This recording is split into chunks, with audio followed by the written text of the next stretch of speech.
Hello keyframe lovers! Welcome to a new chapter of our quick tutorial section. Today I will show you the quickest and easiest way to animate hair in After Effects. To get started, we activate the solo option on the hair layers to work more comfortably. Now, with the pan behind tool, we place the anchor points on the axis we want the hair to rotate.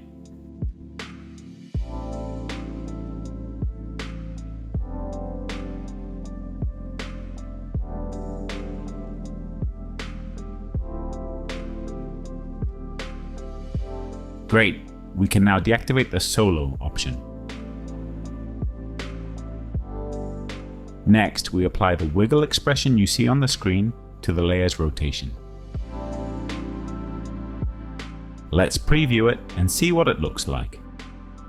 And with a right click, we copy the expression.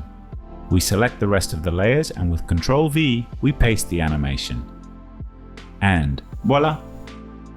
Subscribe to our channel and look at our animation courses in the description.